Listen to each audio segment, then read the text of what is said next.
லக்ஷ்யா வந்து 5 இயர்ஸா இருக்கும்போதுலேருந்து space scientist ஆகணும் அப்படின்னு சொல்லுவா. ஸோ நாங்கள் பேரண்டாக நாங்கள் என்ன நினச்சோம்னா, அவளுடைய விஷயம் வந்து நாங்கள் ஃபுல்ஃபில் பண்ணணும் அப்படிங்கிறதுக்காக அது என்ன நம்ம பண்ண முடியும், நம்ம நல்ல ஸ்கூலாக பார்க்கணும், என்ன பண்ண முடியும் அப்படிங்கிறத நாங்கள் வந்து சர்ச் பண்ணி நாங்கள் ஐன்ஸ்டீன் ஸ்கூலில் வந்து நாங்கள் சேர்த்துனோம். ஐன்ஸ்டீன் ஸ்கூலில் சேர்த்துனதுக்கப்புறம் we like the curriculum and we like the way they teach, the way they handle the students.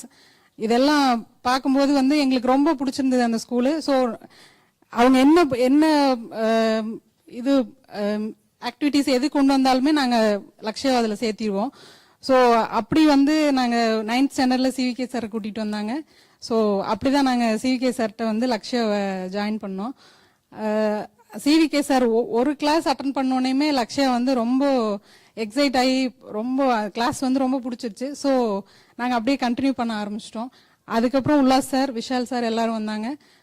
Ullas sir class எடுக்கிறது மெத்தட்லாம் வந்து வீட்டில் வந்து சொல்லும் போதெல்லாம் பார்க்கும்போது நமக்கு அந்த மாதிரி டீச்சர்ஸ் இல்லையே அப்படின்லாம் நான் ரொம்ப ஃபீல் பண்ணியிருக்கேன். உல்லாஸ் சார் மாதிரி கிளாஸ் எடுக்கிற மாதிரி டீச்சர்ஸ் இருந்திருந்தா நம்ம இந்நேரம் நம்ம வேற லெவலில் இருந்திருக்கலாமே அப்படின்னு நான் யோசிச்சிருக்கேன். ஸோ அந்த மாதிரி சூப்பராக கிளாஸஸ் எடுத்திருக்கிறாங்க. நாங்கள் பிளைண்டாக ஐன்ஸ்டீன் ஸ்கூலில் ட்ரஸ்ட் பண்ணி நாங்கள் லக்ஷ்யாவை விட்ட மாதிரியே ப்ரெப்லையும் ட்ரஸ்ட் பண்ணி நாங்கள் பிளைண்டாக சார்ஸ் 3 பேரையும் சங்கீதா மேம் 4 பேரையும் ட்ரஸ்ட் பண்ணி நாங்கள் விட்டோம். அதுக்கான ரிசல்ட்டு இப்போ வந்திருக்கு. So thank you all of you. Thank you.